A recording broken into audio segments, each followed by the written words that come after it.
Fala galera, tô eu aqui, o JP, todo barbado e descabelado, para 16ª semana no Retrovisor.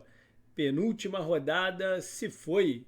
E algumas observações que a gente tem que fazer para essa reta final, bem final do campeonato, né?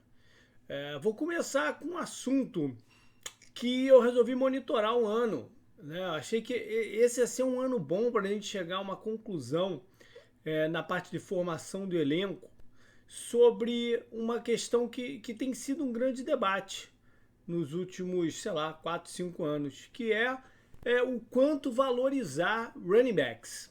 Essa semana ela é curiosa porque a gente teve a explosão do Alvin Kamara na sexta-feira e acho que veio a calhar, né? Mas o campeonato como um todo, ele fez pouco para a gente direcionar essa resposta, né? Continua sendo algo muito particular de cada situação de time, né? O quanto o time é dependente do seu running back na hora de renovar e dar muito dinheiro para ele. E aí tem 5 caras que tiveram uma extensão de contrato, uma renovação de contrato em números grandes no off-season. E 3 deles estão indo muito bem, sendo que 2 seus times brigam dentro dos playoffs. Um individualmente foi muito bem, que é o Dalvin Cook, mas os Vikings estão fora. E outros 2, McCaffrey e o Joe Mixon, que acabaram caindo num dos grandes argumentos para se não pagar running back, que é o risco de lesão. Né? Os 2 ficaram de fora pela maior parte do campeonato. Então, como um todo, a gente fica no meio do caminho. Se vale ou não a pena dar o dinheiro. Porque se você pensa bem, os Saints estariam na situação que está sem o Alvin Kamara? Ou os Titans estariam na situação, né, próximo dos playoffs e podendo competir lá dentro sem o Derrick Henry? A resposta é não. Né? Eles são dependentes, seus esquemas são dependentes desse cara. O Alvin Kamara tem aquele componente extra, né, que é receber passes, que dá um sobrevalor para ele. Como o Le'Veon Bell há pouco tempo atrás achou que teria e acabou não tendo, né? Mas o Kamara foi recompensado dessa forma. Então a gente tem aí um campeonato de destaques individuais de running backs e outros que não tanto. A minha resposta atualmente para essa pergunta é: se o seu vou repetir, até você ser redundante. Se o seu esquema depende do running back, você tem que pagar ele. Depende da produção daquele cara, porque você provavelmente não vai conseguir substituir aquele sujeito. O caso do Carolina é interessante porque o running back reserva, o Mike Davis, teve uma baita produção, né? Mas a gente não sabe qual seria o rumo do time no campeonato se tivesse tido o McCaffrey disponível e 100% fisicamente o tempo inteiro. Seria a mesma coisa? Seria melhor? Pior?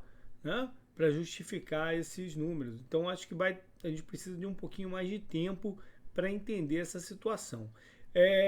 Mas quando eu falo que se você, né, precisa desse cara, você tem que pagar ele, você tem que hoje em dia desenhar um contrato que você tem escapes dele, né? Não fique preso dentro desse contrato, como a gente viu, por exemplo, o caso dos Rams há um pouco tempo atrás, né, que o contrato do Gurley era um contrato difícil de ser rompido, e o do Zeke eu acho que não é tão fácil também, mas você tem que construir contratos, nem que você, né, garanta parte deles, sei lá, você tem que construir de uma forma que você tenha alguns altos 2 anos depois, alguma coisa assim, sem se penalizar muito.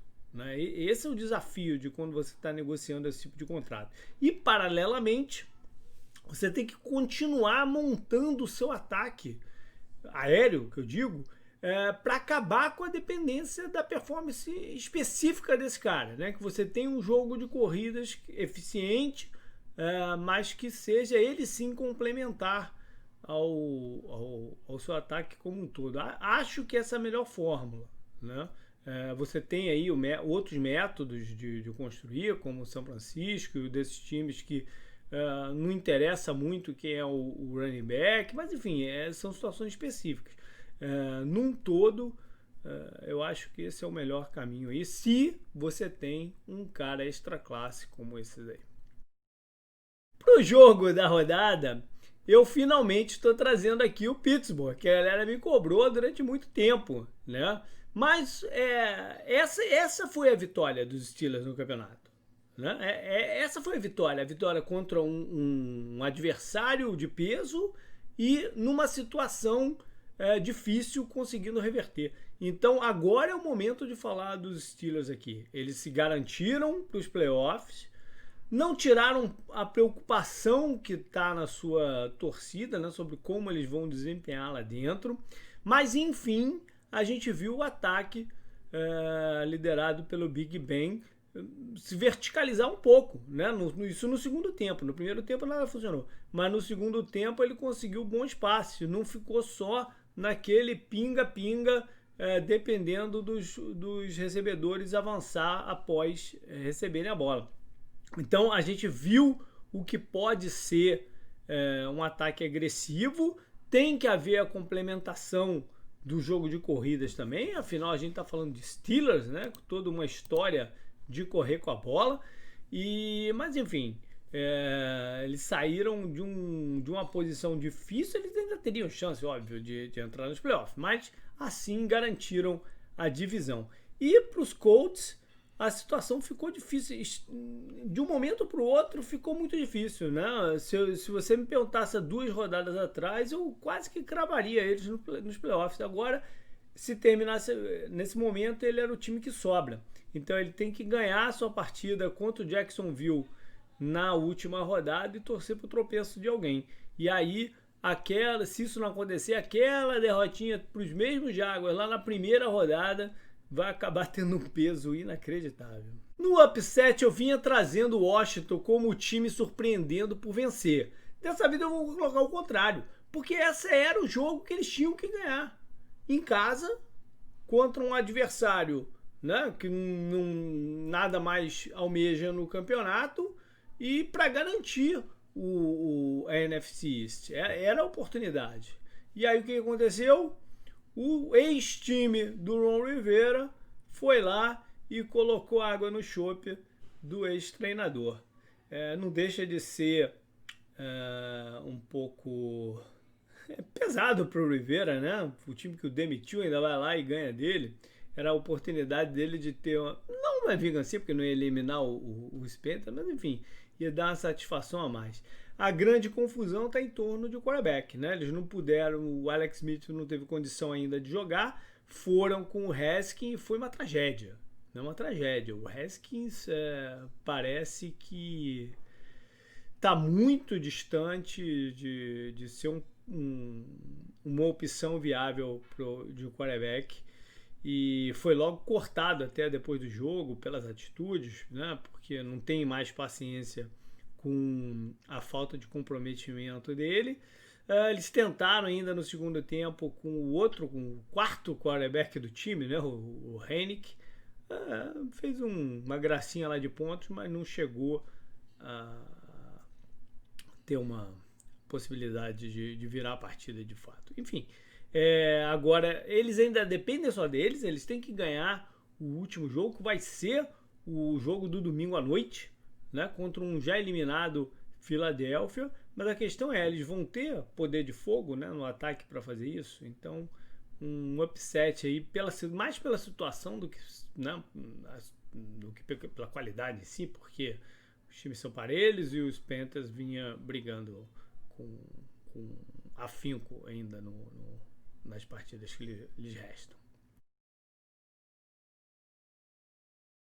Rapaz, eu achei que eu não ia trazer o Browns aqui para a coluna do Preocupa, mas sou ingênuo, né? Porque Cleveland é sempre Cleveland. Os caras estavam a 1 milímetro de garantir o fim de uma longa seca de playoffs, acho que 18 anos, e aí me perdem para os Jets. Perder para os Jets por si só nesse campeonato já é uma coisa extraordinária.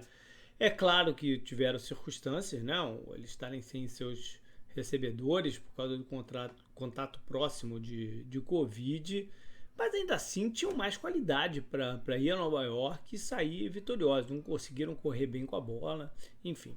Agora fica tudo para a última rodada, em que eles têm que ganhar, porque se eles perderem e os outros três, né, adversários diretos pela vaga, Miami, Baltimore e Indianapolis, ganharam seus jogos, eles estão fora.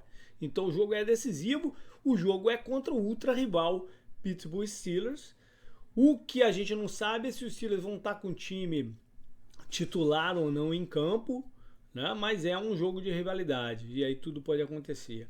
E é um teste também para o seu quarterback, para o Baker Mayfield, para o lado emocional dele, né? Como ele vai estar sob essa pressão toda? Ele vai tirar de letra, porque ele é um cara que assume o negócio, ou ele vai estar emotivo demais, né? Com os nervos à flor da pele. Então, se a gente, de repente, não está tão preocupado com os Browns, eles devem estar muito tensos nesse momento. Pro Up and Down, eu vou pro jogo lá de Las Vegas, no sábado à noite.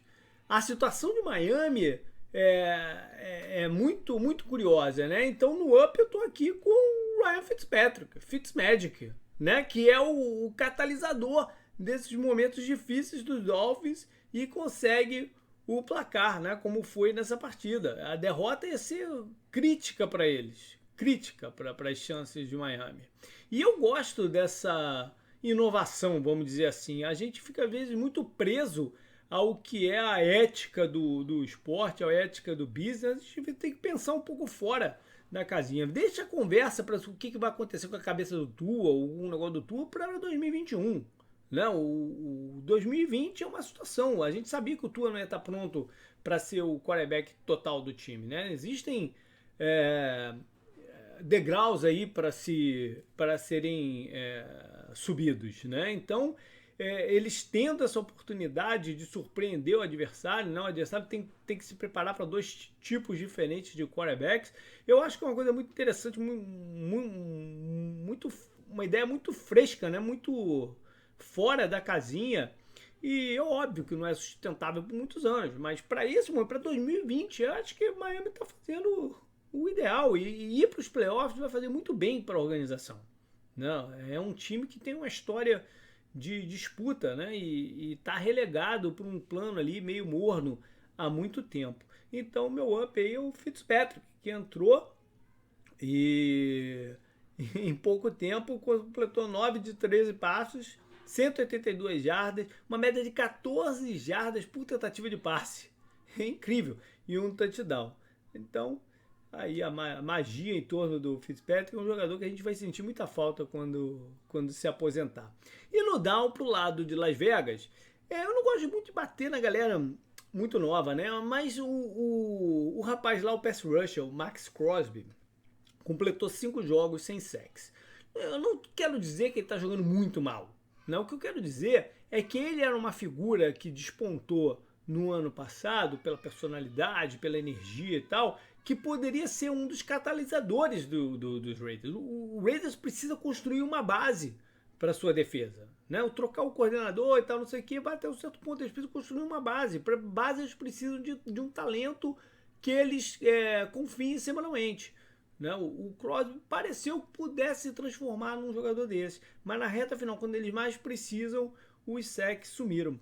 Eu sei que ele tem 6 na temporada, né? Mas, por exemplo, não forçou nenhum fumble o ano inteiro. Né? É um jogador de energia que fez isso ano passado esporadicamente. Né? Eu achei que ele pudesse dar um salto e fosse esse cara de dar injeção de energia, injeção de vontade à equipe, mas... Vamos lá para os destaques. No ofensivo não podia ser outra pessoa, né? O Alvin Kamara correu para 6 touchdowns. Ele iguala um recorde que é lá, não sei quem que brincou no Twitter que quando você iguala um recorde de uma época que o pessoal jogava sem capacete, é porque o recorde é teu, né? 6 touchdowns corridos numa partida só é um absurdo, né? Então ele desmoronou a defesa do Minnesota. Foram 155 jardas em 22 tentativas, média de 7 por carregada. Até recebeu um passezinhos, mas nem conta muito dentro né, desse escopo aqui de números de corrida. Então, o Alvin Kamara é o grande destaque ofensivo da semana 16. No defensivo, eu fiquei com o Roquan Smith, o linebacker dos Bears. Porque a defesa dos Bears, eu sei que o adversário, o Thiago, tal, mas a defesa dos Bears vem dando aquele up de confiança pro time. E o ataque tá indo junto, né? Foi o que aconteceu 2 anos atrás, quando eles foram, né, pros playoffs, ameaçaram ir além e tal. E a defesa, se não tá no nível daquela, pelo menos está gerando essa confiança, né? E o Roquan interceptou 2 passes aí dos Jaguars e foi crítico, né? Para definir uma vitória que, se perdesse, ia ser uma humilhação. Então eles garantem e estão com um pezinho lá nos playoffs. Deixa eu ver se eu anotei mais alguma coisa. Não, é isso aí. É um jogador de muita explosão, né? E instintos, como mostrou nesse jogo. No Special Teams eu vou voltar ao jogo lá de Carolina. O rapaz, que é um wide receiver com um nome esquisitíssimo, Brando Zylstra, ele recuperou uma bola solta lá numa situação de punt, né? O retornador de punt não pegou, ela escapuliu, ele recupera dentro da end zone e abre o placar para a vitória de Carolina contra seu ex-time, o Ron Rivera. Então tá ele aí. Por fim, o calouro que eu escolhi nessa rodada foi o wide receiver dos Bengals, o T. Higgins. É um jogador que discreto, porque a campanha do Bengals, né, foi uma campanha confusa, uma campanha ofuscada, né, pela lesão do Joe Burrow, mas o Higgins estava já produzindo com o Burrow e continuou produzindo com os outros wide receivers. Então é um jogador que, curiosamente, caiu no draft passado. O draft passado foi muito pitoresco em termos de wide receivers, né? Porque tinha muita gente. E aí um cara que tinha o nome do Higgins, que era, um ano antes, era certo que ele seria uma escolha alta do draft, né? Acabou caindo, ficou com a primeira escolha do segundo round lá no Bengals. Mas eu acho que tanto é que ele estava no meu top, né? Eu até expandi para top 8 nesse ano. Ele era o 5º wide receiver que eu coloquei lá. Eu sempre confiei no talento dele. E está mostrando. Ele ontem, contra os Texans, conseguiu 99 jardas, 6 passes recebidos e 9 targets. E na temporada, ele já está com 908 jardas.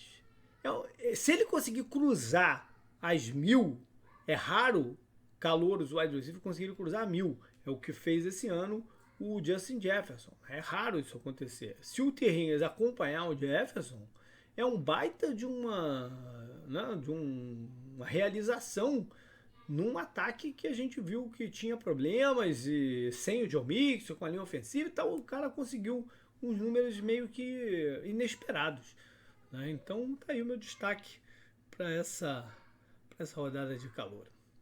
E com isso, foi aí o videozinho. Vamos embora para a última rodada do campeonato. A maioria dos times vão se despedir e depois a gente segue com os playoffs ainda aqui em vídeo no Semana no Retrovisor. Até mais, galera.